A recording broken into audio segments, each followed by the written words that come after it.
Fala aí, galera, beleza? Bem-vindos a mais um Lista 10, as 10 piores motos já fabricadas no mundo. Sim, as 10 piores motos que já foram fabricadas no mundo. Se você não quer perder esse vídeo, clica no joinha aí, dá aquela moral aí pra gente. Tem um botão pra se inscrever, se inscreve e ativa o sininho pra receber as notificações, beleza?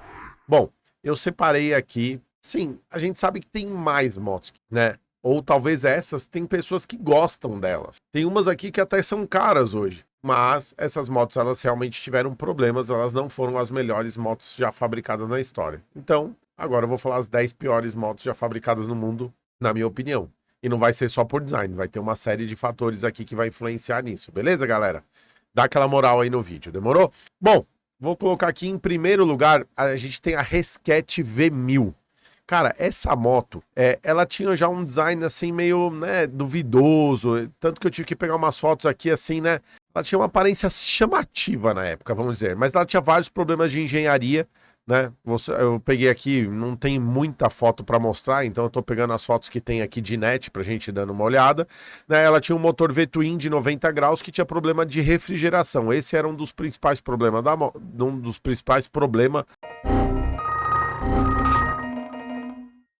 problemas da moto. Nossa, agora eu buguei, hein? Ela tinha um freio insuficiente, né, pro peso e pela potência da moto, né?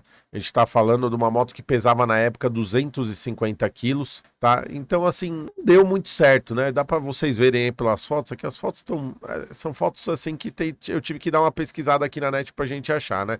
Ela era uma tentativa de uma marca britânica de fazer uma moto, né, mega premium, assim, de extrema qualidade na época, e os caras falharam miseravelmente nessa época. Tanto que essa marca aqui, ela passou de mão em mãos aí, tentaram ressuscitar ela aí nos anos 2000, sei lá, 2010, alguma coisa assim.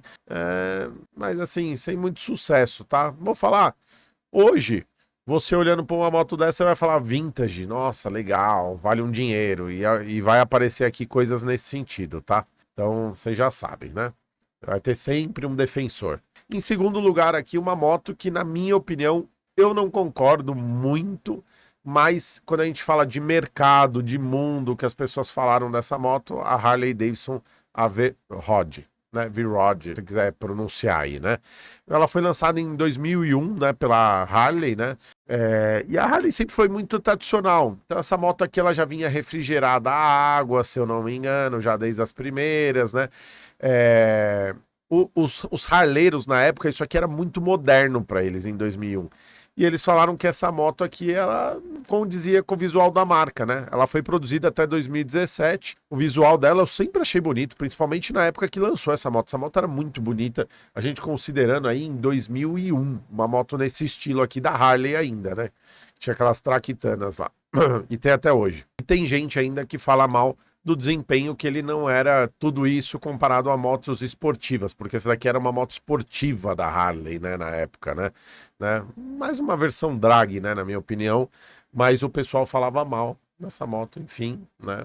Não foi bem aceita no mercado, tanto que ela acabou. Eu, por mim, eu acho que a Harley deveria ter continuado com o projeto. Hoje ela estaria muito mais competitiva com algumas marcas. E eu já tive uma V-Rod, eu gosto da moto, quem quiser ver, clica aqui em cima, tá?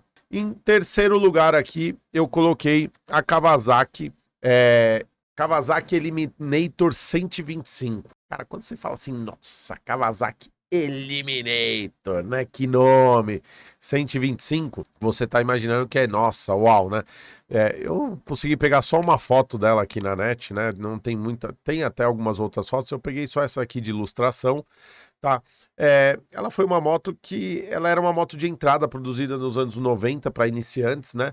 Mas ela tinha um motor muito fraco, o chassi dela era frágil, a suspensão dianteira era mal dimensionada, enfim, ela não tinha nem desempenho e nem confiabilidade para uma moto da própria Kawasaki. E você olhando assim, as motos que a gente costuma ter aqui da Kawasaki no Brasil não conversam com esse visual aqui, tá? Então, ela foi uma moto fracassada da Kawasaki na época, tá? Vou falar, não é a pior moto que eu já vi na minha vida, mas ela foi um fracasso aí, né? Até porque você comprar uma Kawasaki Custom 125 é o fim da picada, né? Em quarto lugar aqui agora, a gente vai ter a Yamaha Virago XV535, tá? É uma moto que foi produzida de 1987 até 2003, tá? Então ela teve um bom tempo aí de mercado, estamos falando aí de praticamente 15 anos de mercado, mas ela tinha problemas de potência, uma transmissão que não era legal, então as trocas de marchas não eram muito suaves dessa moto aqui, tá? Ela tinha um design também que, na época, você olha pra isso aqui, mano, tudo bem que essa aqui parece que talvez esteja com alguma modificação, mas ela parece aqueles cachorros sem rabo. Eu odeio gente que faz isso, corta o rabo do cachorro, não façam isso, tá? Então é uma moto que, assim, ela nunca agradou muito, né? A Virago nunca foi uma moto assim que, nossa, é aquilo que eu falei. Tem gente que gostou e gosta e vai vir no vídeo aqui e vai falar, nossa, tá falando bosta. Mas, cara, ela realmente não foi uma moto de sucesso dentro do mercado para a Virago, para a Yamaha, tá? Então, ela tinha uma baixa potência mesmo sendo uma 535, enfim. E eu vou falar, é uma moto cara que ainda vende hoje no Brasil. A gente tá falando de uma moto aí, tudo bem que isso aqui tem 18 mil quilômetros, mas R$ 19.600 não é barato para esta moto aqui, beleza? Eu acho que o preço tá um pouquinho acima. Temos aqui também a Triumph Thunderbird Sport. Eu pesquisei aqui no Brasil, tem algumas Triumph Thunderbird, mas outras versões à venda no Brasil. Eu não achei essa Sport, né? Ela foi produzida entre 98, essa aqui é as fotos que vocês estão vendo, é uma 98, e ela foi até 2004. E foi uma tentativa da Triumph de competir com as motos cruiser americanas na época. Só que ela não tinha a mesma qualidade nem de construção e o desempenho também era inferior às suas rivais. Então ela acabou sendo uma moto muito a desejar, né, para o mercado que ela ia entrar, né? Então ela tinha uma suspensão dianteira que era muito ruim para as estradas americanas, né? E ela tinha pouca potência para o mercado americano, né? Eu tentei achar algumas fotos aqui, não tem muitas fotos dessa moto aqui, não dá para saber qual modelo exatamente é. A princípio parece que é essa, né? Tem várias fotos aí, né, da moto. É difícil quando a gente não tem no Brasil ter exatamente fotos do modelo na net. Quando eu tenho fotos aqui no Brasil, eu vou lá e já clico no anúncio direto. Temos aqui também, agora essa é polêmica, Suzuki GSX S1000 FABS, né? Então, essa moto ela foi lançada em 2016, tá? Ela é uma versão carenada da GSX S1000, tá? Uma moto assim que o design dela eu não acho feio, tá? Ela tem um desempenho muito bom, né? Ela, pô, de verdade, é uma moto que acelera, que anda bem. Só que ela tinha alguns problemas de vibrações excessivas com o motor em altas rotações. Isso daqui para uma moto dessa, meu amigo, você tá a 200 e blau lá com essa moto ter problema de vibração, né? Caixão e vela preta. E a carenagem dela não tinha uma construção legal, tá? Como ela foi uma moto que, né, ela veio em 2016 ali para fazer uma versão carenada, né, da GSX S1000, ela não encaixava muito bem e ela podia vibrar enquanto a moto estava em movimento, né? Tem algumas situações que falaram que essa carenagem chegou até cair da moto e voar. Então, é uma moto que não fez sucesso e vai entre as 10 piores motos já fabricadas no mundo, na minha opinião, obviamente. Eu sei que tem outras e blá blá blá, e já sei que a galera vai falar isso, mas se você conhece outras, escreve aqui também nos comentários, que daí eu posso, de repente, ver os comentários de vocês e ir analisando essas outras motos aí, para de repente fazer uma outra lista também, tá? Agora é a Honda DN01. Né? É uma moto que foi produzida entre 2008 e 2010. Eu não achei nenhuma venda no Brasil. Eu não sei se teve alguma importação independente. Se a galera souber falar aí, se houve alguma notícia de uma moto dessa no Brasil, né? Mas ela era uma moto cruiser, né? Com transmissão automática, então uma Goldwing da vida aí, né? Mas ela tinha um design muito estranho, como vocês podem ver aqui, ó. Hoje a gente tá optando pelas coisas diferentes, né? A gente, né, puta, é diferente, é legal, tal. Na época, ela não agradou ninguém, mano. Os motociclistas não gostaram. Ela tinha uma transmissão muito lenta, que tinha uma resposta muito devagar, então isso na parte de pilotagem da moto também não agradou muito, tá? E o preço dela era extremamente elevada. Então ela foi considerada uma opção menos atraente em comparação com as concorrentes na época no mercado, tá? Eu vou falar, é diferente, mas é um diferente feio, né, cara? Puta, a Goldwing, se você parar pra pensar, é muito mais legal que isso aqui, né? Tem algumas fotos aqui, essa daqui até que tem bastante fotos dela na net, mas infelizmente ela não agradou aqui. muita gente. Isso aqui parece uma releitura dela ou é ela mesma? Não, não, acho que é uma releitura da moto, talvez. Ah, não, não é. É uma miniatura, sei lá. Enfim, não agradou na época, já era.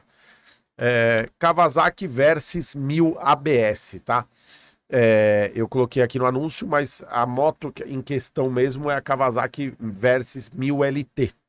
Ela foi lançada em 2015, era uma moto touring que foi projetada para ter viagens longas e confortáveis. O problema é que ela tinha um problema de ergonomia no banco, tá? Da moto, então ela tornava um pouco desconfortável, né, o banco, né, para alguns motociclistas. Isso foi uma reclamação de quem comprou a moto na época, né? E ela tem uma suspensão dianteira que não era muito legal, não era suave para o tipo de moto. Então ela acabava pulando em estradas acidentadas, né? Ela tripidava muito, pulava, e isso incomodava o público da moto, que é o cara que compra esse tipo de moto, é um cara de repente mais aventureiro, que vai fazer um rolê com a moto e tudo mais, né? Em estradas de terra, né? Um off-road, talvez, um uso misto, né? Então ela realmente foi considerada uma moto problemática para o mercado que ela deveria atingir. Em nono lugar aqui agora, a gente vai ter a BMW R1200C, tá? Cara, olhando essa moto aqui agora, aí eu vou falar, cara, da hora, diferente. Mas há 10, 15 anos atrás, o mercado não estava preparado para isso aqui. Imagina então há 20, 30 quase anos atrás. Essa moto ela foi produzida entre 97 e 2004, né? Ela foi para era uma moto cruiser, né? Então ela ia competir com as motos no mercado americano. E o design estranho e pouquíssimo atraente não agradou a galera na época. E essa moto acabou que não teve muitas vendas, tá? Isso, os motociclistas não gostaram da moto e acabou que não teve muitas vendas. E ela tinha um problema também de ergonomia. Não era muito uma posição de pilotagem muito confortável. Embora você olhando aqui, você fala, nossa, essa posição é muito boa.